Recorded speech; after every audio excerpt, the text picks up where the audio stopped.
these last two games, the fourth quarters you guys have played, what's been the difference between now and the week before that? Guarding, hold them to 19 tonight, and obviously the game 87 against last game, and then scoring, making some shots, timely shots. Saw us hit half of our threes in the fourth quarter last game, and then Dylan hits a few big ones to get some open looks there. So a combination of both defense, offense, and then capitalizing on some shots that we were missing in the first half. You guys really took Tari's impact tonight.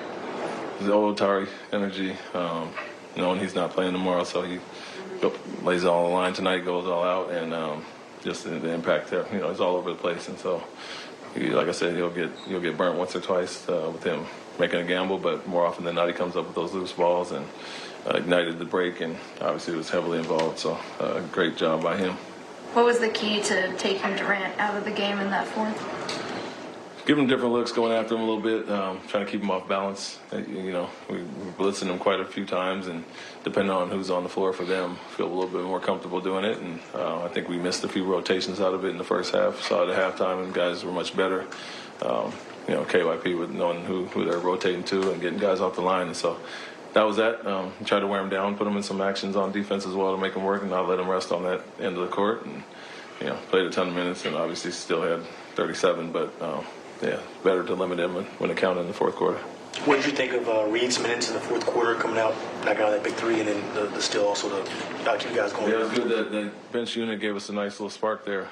We only had, I think, 3 or 4 points from them at half, between the bench, and then we end up with 19. So a good, I think we actually had 7.5, and so 12 from the whole bench in the second half, and he was a big part of that. Him and Cam allowed Jalen and Tari and Dylan to get some rest there. Kind of sparked us. We got the lead a few times and then made a few mistakes to let it go, but did a good job holding their own.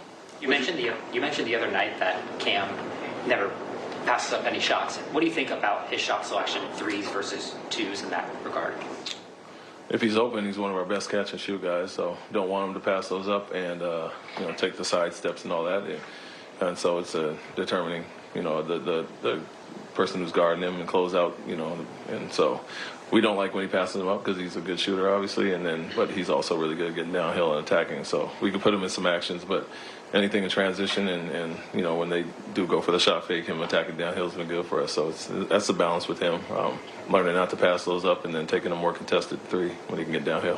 What do you feel like changed for Sengun in the fourth quarter? It seemed like he was more aggressive. He took fewer shots earlier in the game, but it seemed like he picked up. Yeah, they went after him in the first half quite every time he got in the post, and so moved him around on the perimeter a little bit more to take away the double team from the post ups, and hard to double when he's facing up at the elbow. And then we had a few little turnovers there, but he was really looking to make the right play for the most part. And then once we started making some of those threes, it opened up for him. But I think the main thing was they were coming after him on the post, so we went to less of the post and more of the elbow ISO. I think you guys had 32 assists tonight. How are you guys able to find and create good shots even without Fred in the lineup?